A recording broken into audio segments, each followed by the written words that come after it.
Boa noite a todos. Sejam bem-vindos à Casa do Caminho Santana. Eu vou passar alguns recadinhos da casa para vocês.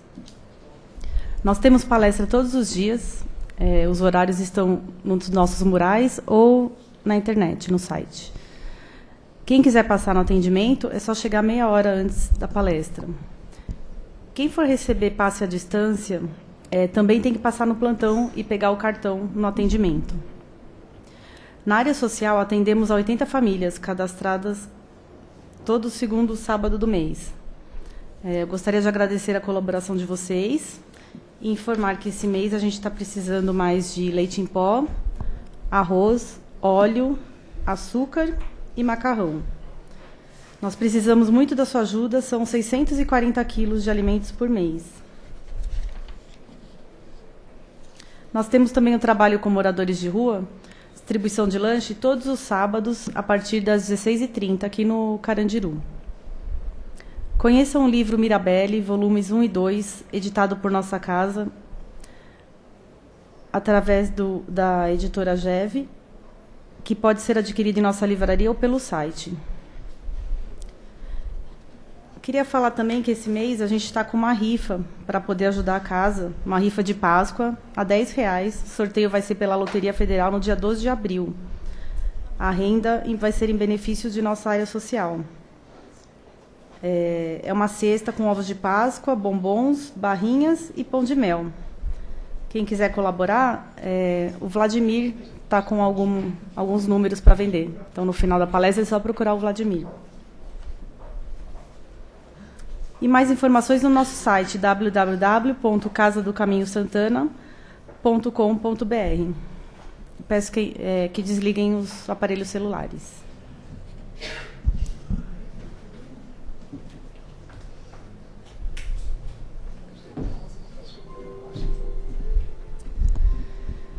E vamos agora cerrando os nossos olhos, nos desligando de nossos problemas, de nossas preocupações. E vamos nos ligando ao Pai, entrando em sintonia, para podermos receber tudo o que a casa tem a nos oferecer. Que possamos cada vez mais aprender, estudar e evoluir. Vamos agradecer também a oportunidade de estarmos aqui mais uma vez. Que assim seja, graças a Deus. E a palestra hoje é com o Amir. O tema é Paz não é inércia. Bem-vindo, Amir.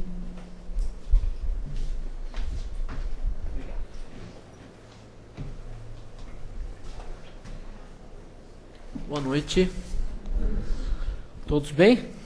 Faz tanto tempo que eu não venho aqui de segunda que eu não conheço um monte de gente, mas é um prazer estar com vocês de novo.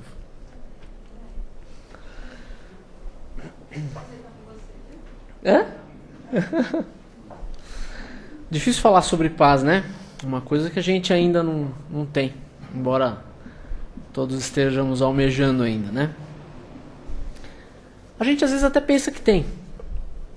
Alguns até têm, mas muitas vezes a gente faz uma confusão entre essa paz que Jesus fala, que é a paz segundo ele, segundo o Espírito, com a paz segundo o mundo. Porque ele fala assim: a minha paz vos dou. Não é isso? Que a paz esteja com vocês. E ele fala: a minha paz vos dou. E quando ele fala isso, ele não está mais na matéria. Ele já está em espírito. Né? Ele já tinha sido crucificado, já tinha retornado, já tinha conversado com os apóstolos. E ele fala: a minha paz vos dou. Se a gente pensar, a gente vai ver que é uma paz que o mundo não pode dar. Embora muitas vezes nós passemos a grande parte, a maior parte do tempo, tendo ideias de paz segundo o mundo. Né? Muitas vezes a gente acha que ter paz é aquela paz segundo o mundo. Ou seja, ninguém mexer com você, você não mexer com ninguém, você está tranquilo e tal. E os jeitos, muitas vezes, que a gente pensa essa paz, a vida trata, às vezes, de nos mostrar que não é bem o que a gente estava pensando. Né? Muitas vezes a gente condiciona, por exemplo, ter a paz. Essa paz que ele fala é uma paz que é indestrutível, é uma paz que é inabalável. Para ser inabalável, tá dando um eco aqui, tá normal, né? Não é a minha distância não, né? Ah, então tá bom. Pensei que eu que estava gritando demais aqui. Essa paz, quando a gente vê ela como coisas materiais, significa que ela pode ser abalada, que ela pode ser retirada, que ela pode ser tirada da gente. E eu não estou falando só em coisas materiais que nós possamos comprar, mas em tudo que seja transitório, em tudo que seja temporário, né? Muitas vezes a gente fala assim, sei lá, acontece alguma coisa que mexeu com a gente e tal, alguém, né, tinha 2 pessoas para pegar a vaga ali do emprego, outra pessoa foi e pegou a vaga que a gente acha que já era nossa. Essa paz some da gente e a gente fala assim, nossa, mas se eu tivesse a pós-graduação que ele tem, ou se eu tivesse a formação que ele tem, pior ainda, se eu tivesse o QI, né, a pessoa que indicou lá, se eu tivesse, eu estaria lá. Mas de repente não era para a gente estar lá. De repente aquilo não seria o melhor para nós. Seria talvez mais adequado ao caminho dele do que ao nosso. E a nossa está reservada. Vai surgir quando for a hora certa dela. É muito fácil você ver isso, né? A gente às vezes conhece pessoas que ficam muito tempo, por exemplo, cobiçando uma relação de outra pessoa, né? Cobiçando um cônjuge, um namorado, uma namorada de outra pessoa. Até que ela finalmente consegue, nem sempre pelos meios mais recomendáveis, e às vezes até ela consegue. E todos nós já vimos, a grande maioria de nós já viu isso acontecer e começar um inferno na vida da pessoa. Todo mundo já viu alguma coisa semelhante, não viu? Porque a gente acabou fazendo alguma coisa, aquela história de os fins não justificam sempre os meios, né? A gente acabou às vezes fazendo alguma coisa que a gente queria muito, mas pelos motivos errados e pelo caminho errado. Ou seja, fez alguma coisa em desacordo com a lei. A lei de Deus? Mas onde está a lei de Deus? Dentro da nossa consciência.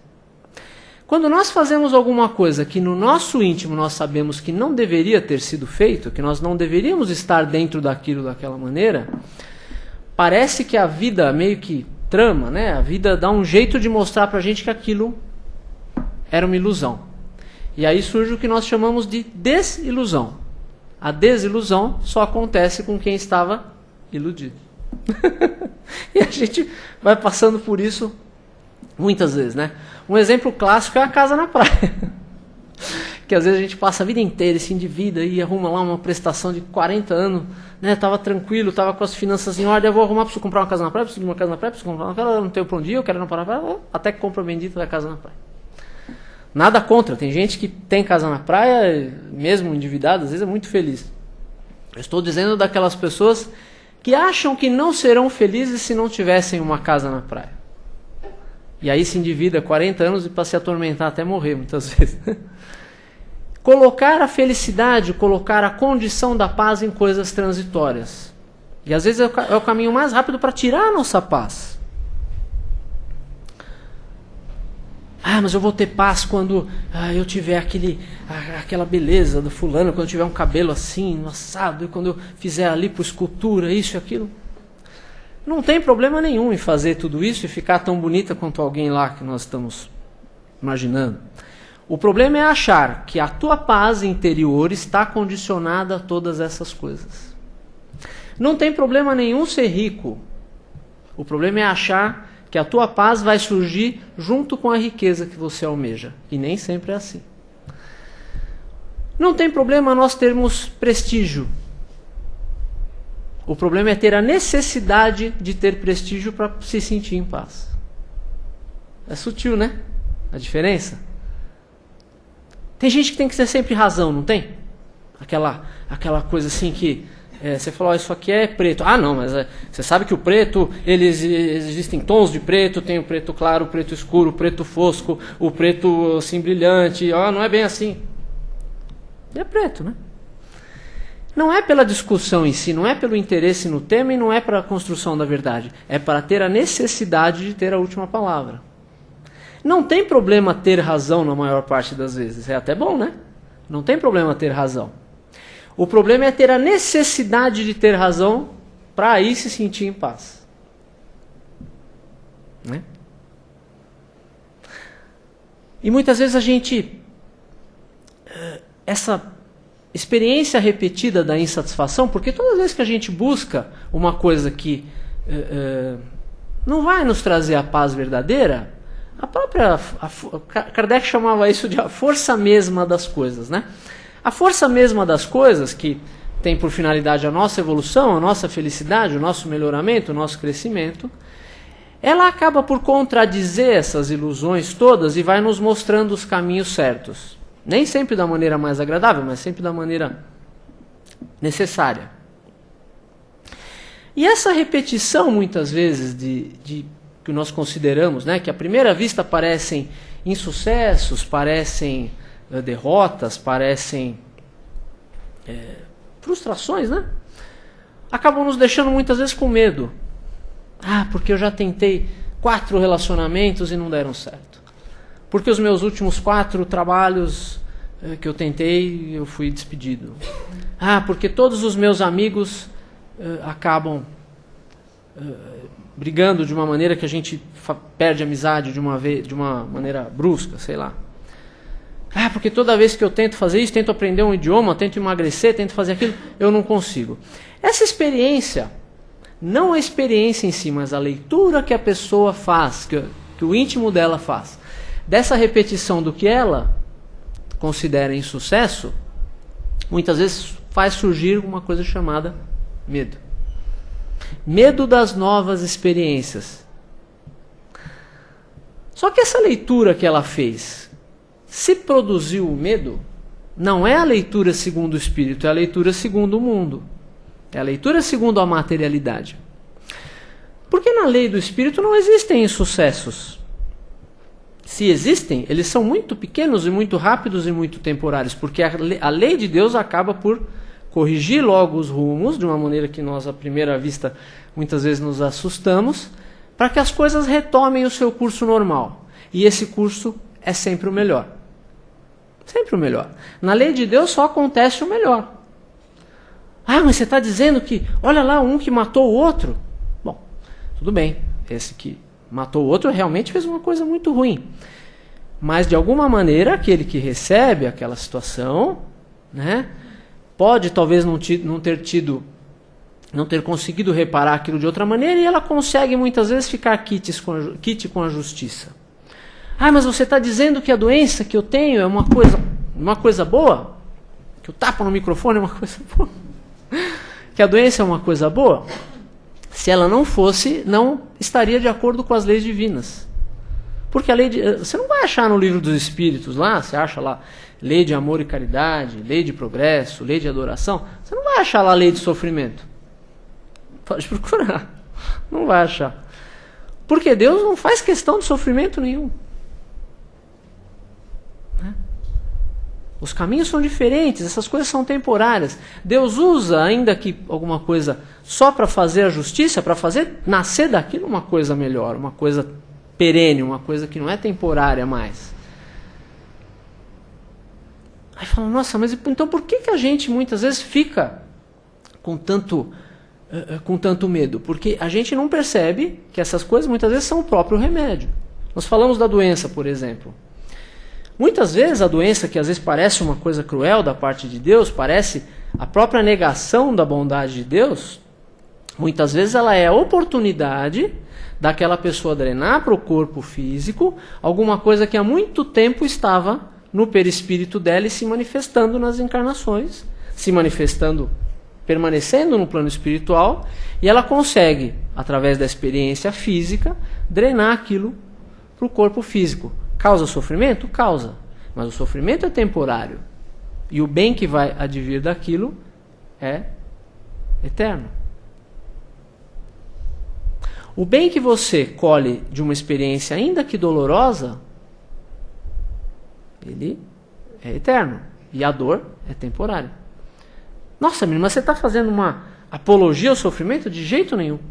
O que eu estou falando é que nós precisamos trabalhar a nossa maneira de enxergar as coisas. E parar de ver a necessidade do sofrimento, onde muitas vezes não há necessidade de sofrimento. O sofrimento muitas vezes chega quando nós nos reparamos a aprender aquela lição de alguma outra maneira.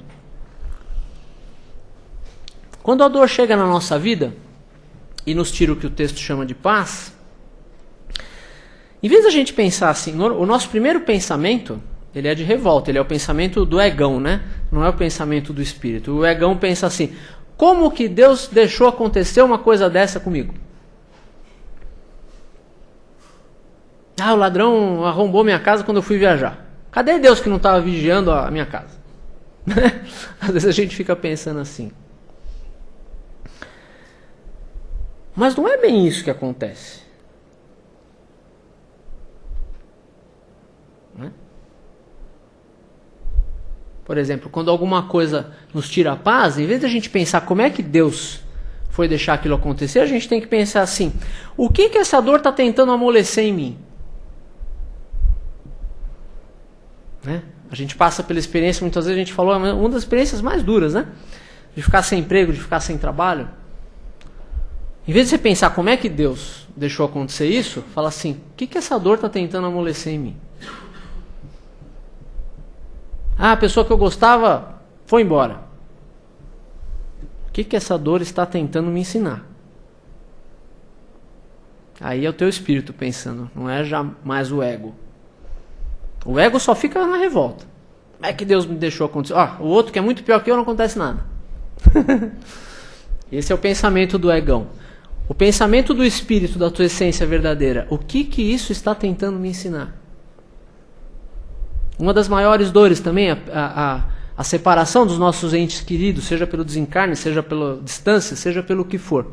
Uma dor difícil de suportar.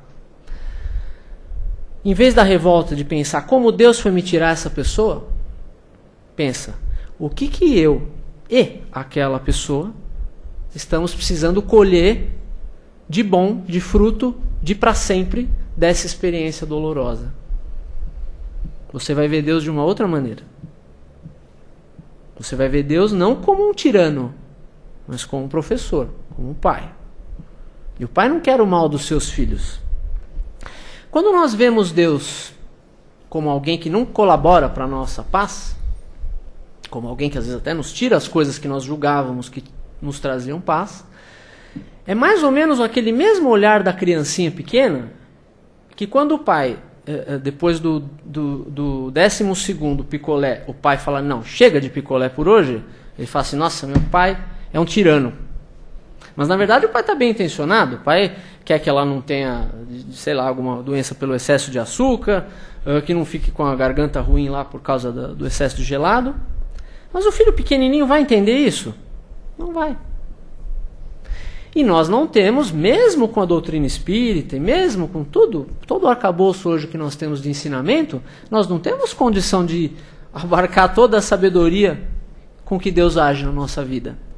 Seria a mesma coisa que pedir para uma criança de 3, 4 anos entender todas as decisões do seu pai e da sua mãe. Algumas ela entende, outras não. E com base nisso nós fomos criando no passado religiões com base em visões materiais de Deus. Essas religiões, essa maneira de ver Deus segundo o mundo, como nós começamos falando, produziram bilhões de incrédulos, bilhões de pessoas que dizem não acreditar em Deus, que dizem que isso é bobagem, que isso é coisa de gente que não tem cultura.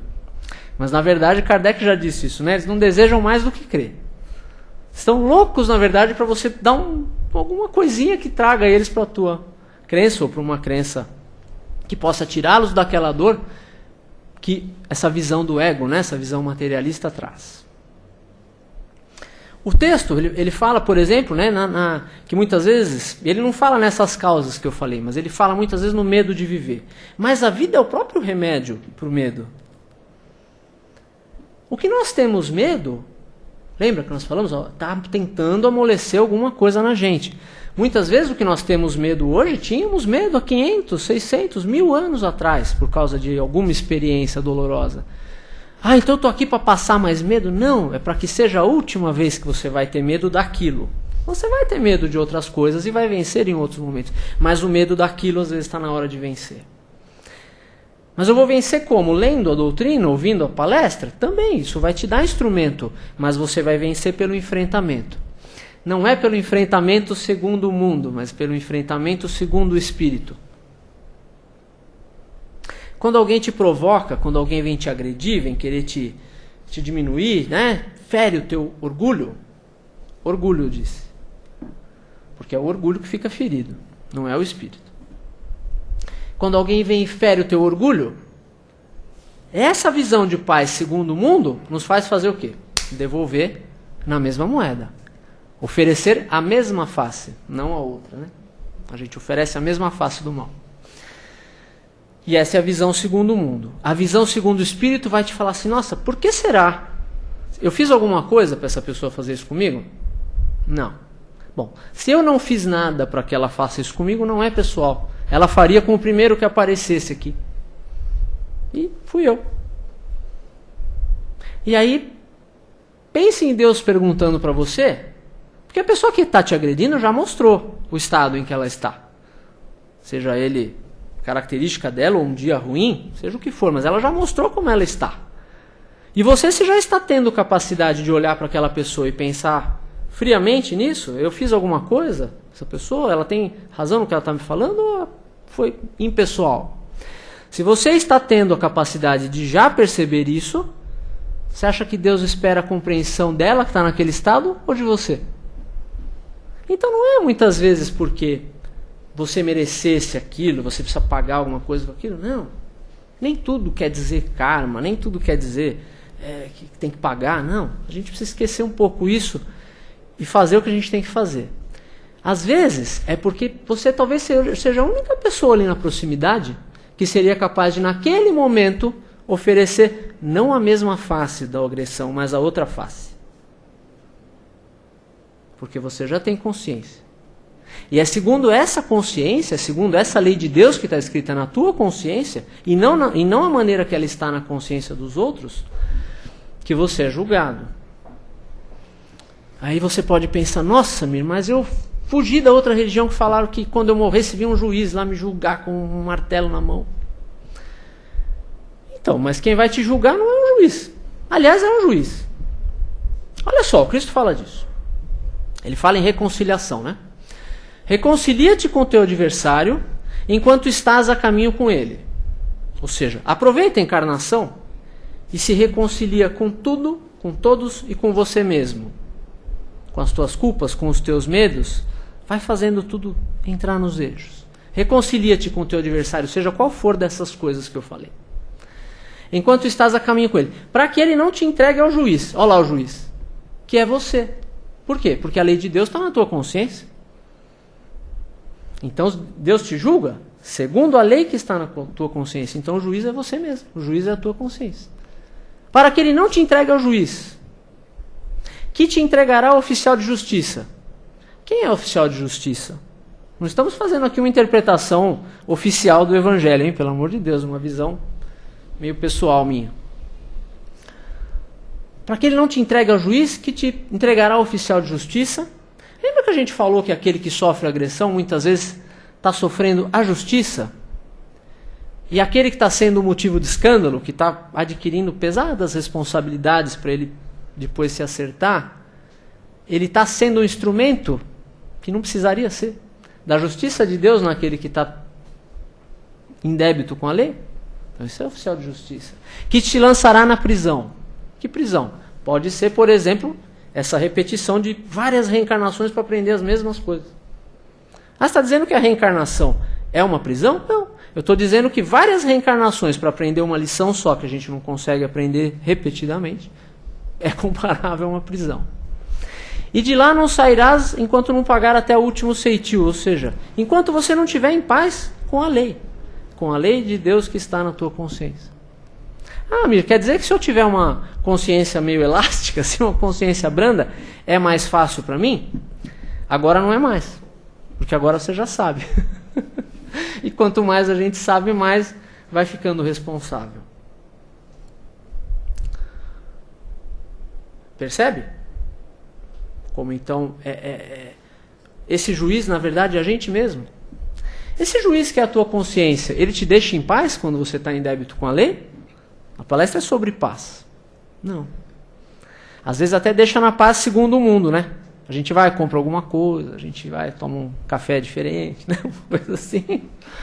Vem aquela sensação de paz, a gente ajoelha, faz uma prece e tudo. Mas isso pode durar pouco, se a gente não mudar de conduta.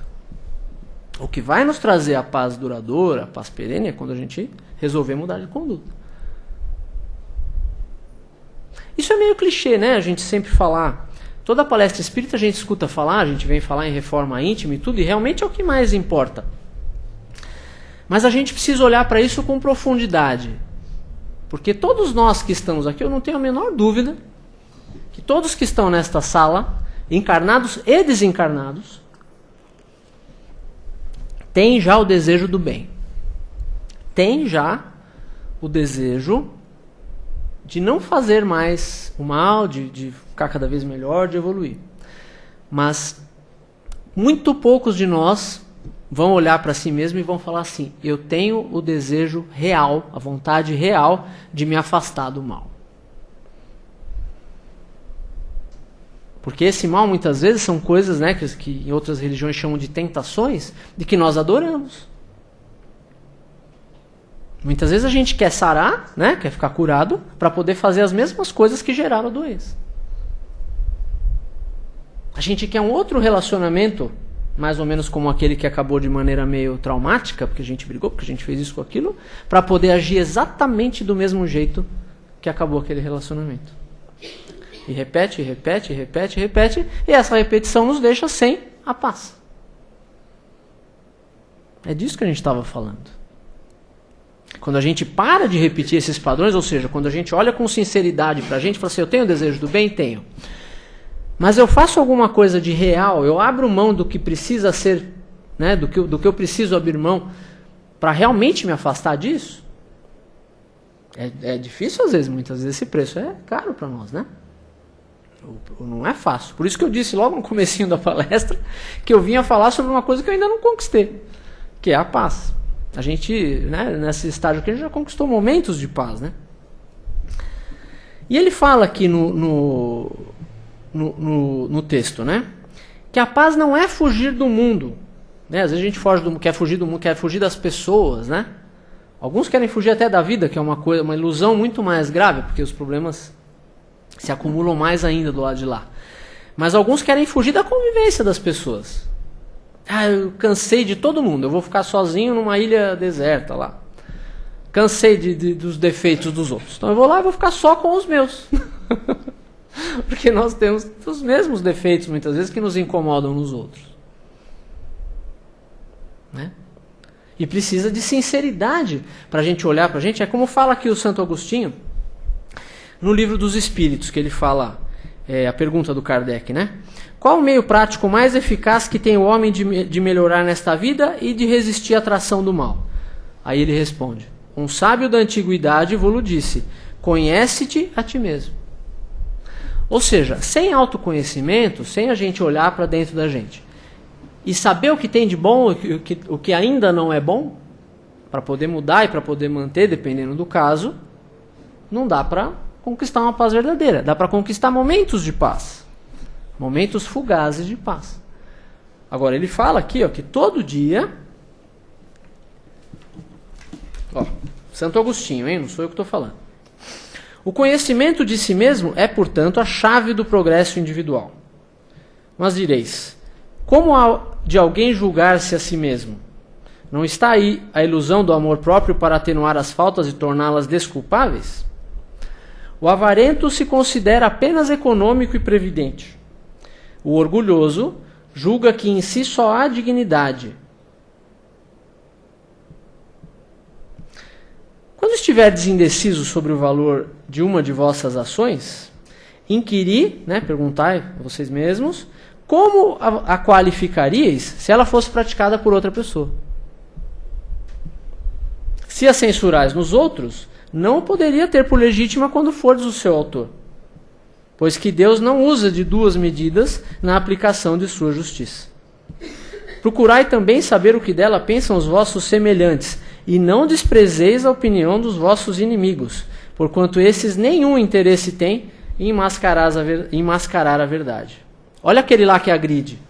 E Deus muitas vezes os coloca ao vosso lado como um espelho, a fim de que sejais advertidos com mais franqueza do que o faria um amigo.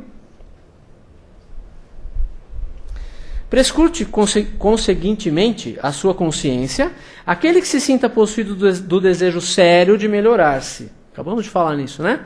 Do desejo sério de melhorar-se, a fim de extirpar de si os maus pendores, as más tendências, como do seu jardim arranca as ervas daninhas. Dê balanço no seu dia moral, para, a exemplo do comerciante, avaliar suas perdas e seu lucro, e eu vos asseguro que a conta deste será mais avultada que a daquelas. Se puder dizer que foi bom o seu dia, poderá dormir em paz e aguardar sem receio o despertar na outra vida.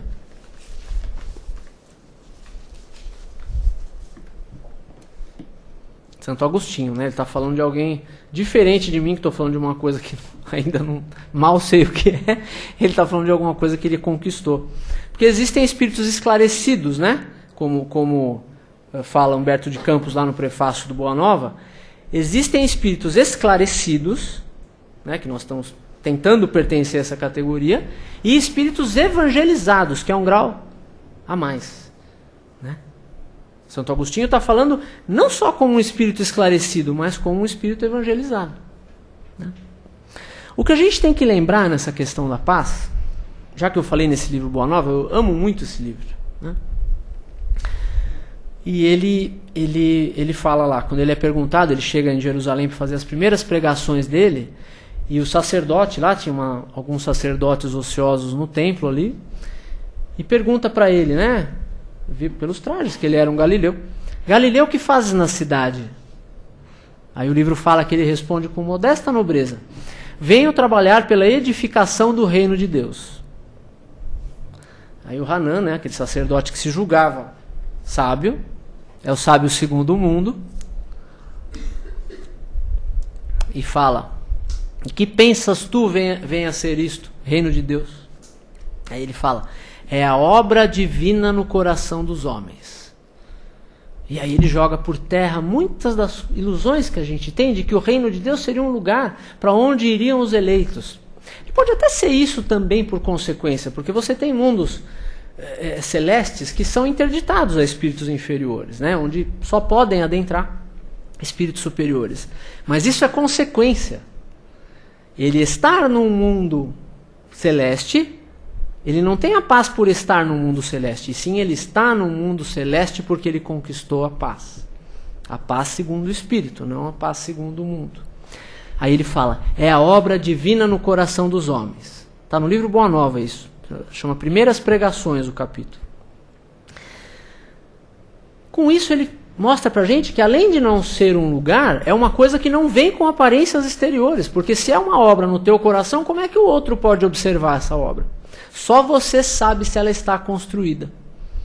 Só você pode saber. Você, o teu anjo da guarda, e quem estiver ligado à tua evolução. Mas às vezes nem a tua família que convive com você não sabe.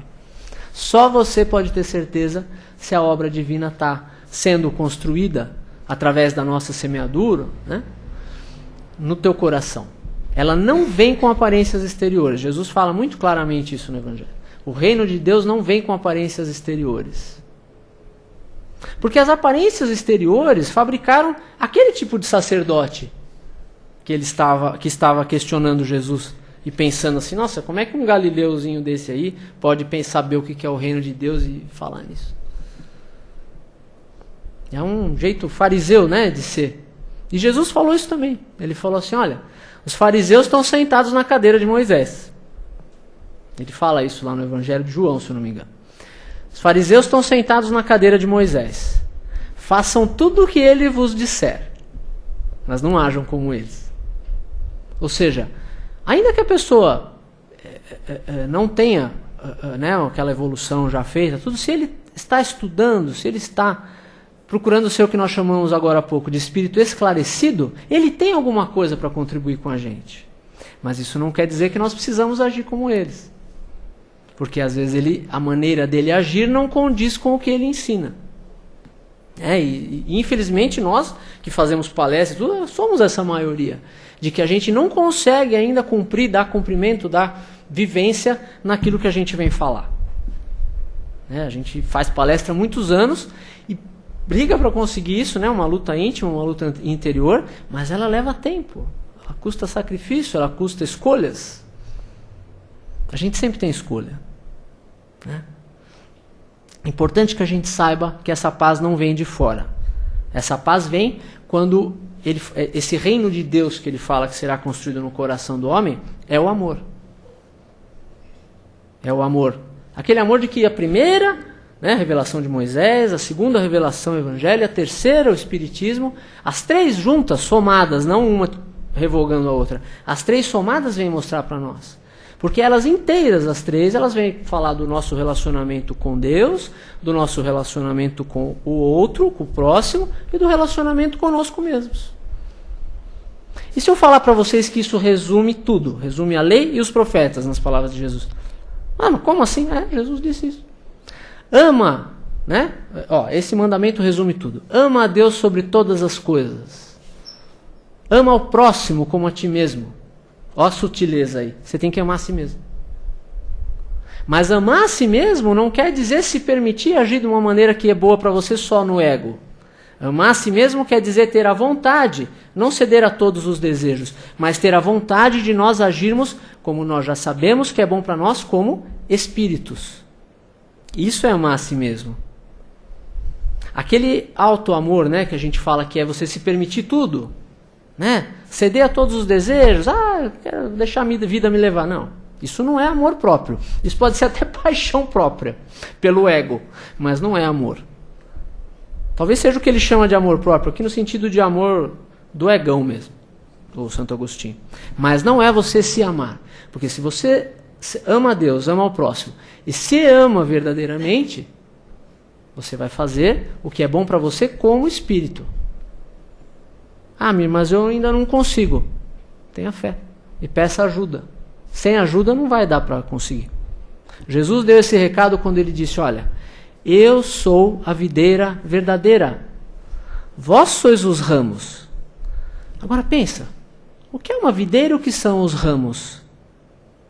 Não são os ramos que alimentam a videira, é a videira, o tronco ali principal, que alimenta todos os ramos. E a seiva dele chega a todos os ramos. Se estiverdes em mim como eu estou em vós, tudo o que pedirdes crendo vos será dado. Não é isso que ele fala? Aí fala assim, nossa, então eu vou poder ter tudo? Segundo o Espírito. Porque se você crer realmente, se você tiver o que ele chama de fé, não só de crença, o que você pedir não é segundo o mundo, é segundo o Espírito. E aí te pode ser dado, porque se você já está nesse grau de sabedoria, de evolução, você só vai pedir as coisas que são boas para você como espírito. Coincidam elas ou não com o que for material. Mas só o que te é bom como espírito. E isso sempre está nas nossas escolhas. Nós sempre temos escolha. Meu desejo, minha vontade é que Ele abençoe a todos nós, que acompanhe vocês até seus lares, abençoe suas famílias e sempre ilumine todas as suas escolhas. Obrigado.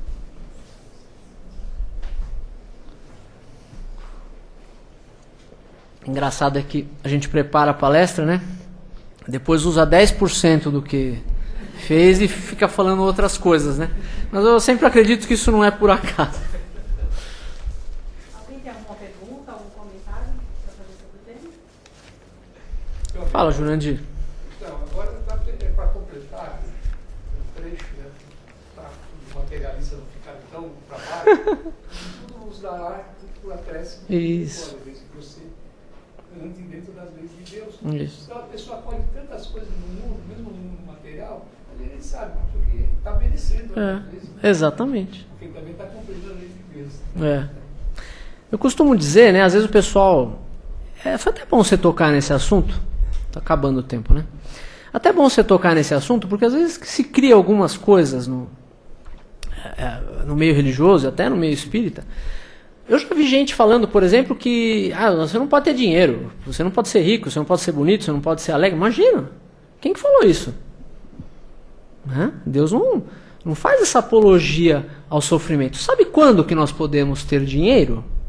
O que ele falou? Ele falou assim, olha, se o teu olho é motivo de escândalo, arranca-o, porque é melhor você entrar na vida cego de um olho do que ser lançado no fogo do inferno. De uma maneira simbólica, ele está dizendo assim, olha, se você ainda não sabe lidar com o dinheiro, se o dinheiro te faz se perder ou na avareza, ou no orgulho, ou na escravidão às coisas materiais, ou a querer tirar tudo dos outros para ficar só para você e, portanto, ser muito egoísta, é melhor você não ter dinheiro.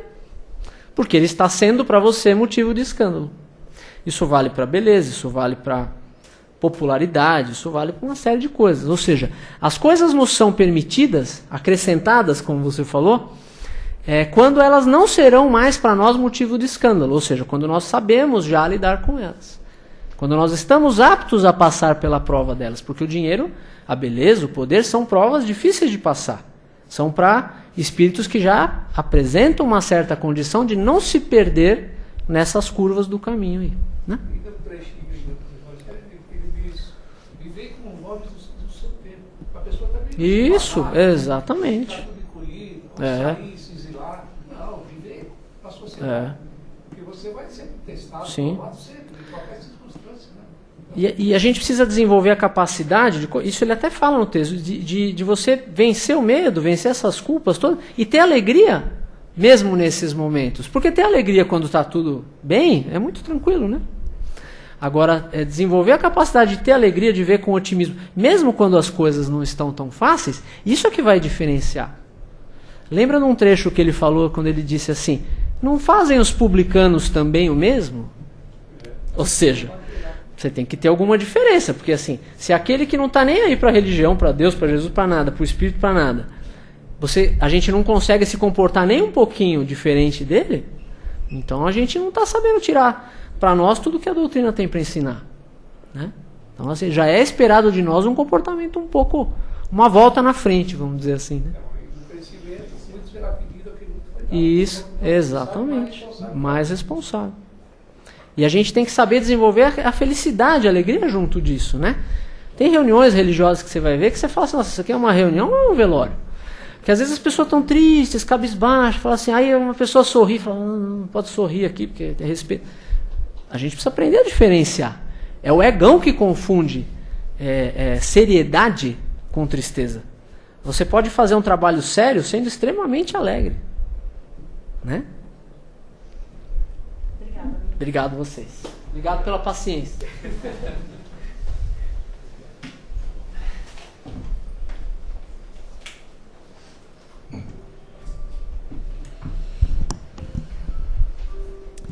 E vamos agora cerrar os nossos olhos novamente. E depois desse aprendizado, vamos vibrar por todo o planeta Terra e seus governantes, por aqueles que estão nos hospitais, enfermos, por aqueles que estão nas ruas, que não têm um lar, uma família, por aqueles que estão nos vícios,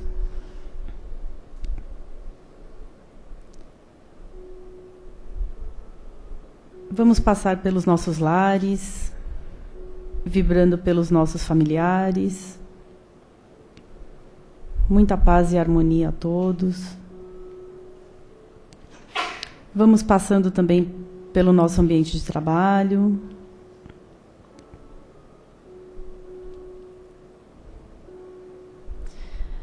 E vamos agradecer por tudo que temos e por tudo que recebemos. Que tenhamos uma ótima semana e que possamos nos encontrar na semana que vem. Que assim seja, graças a Deus.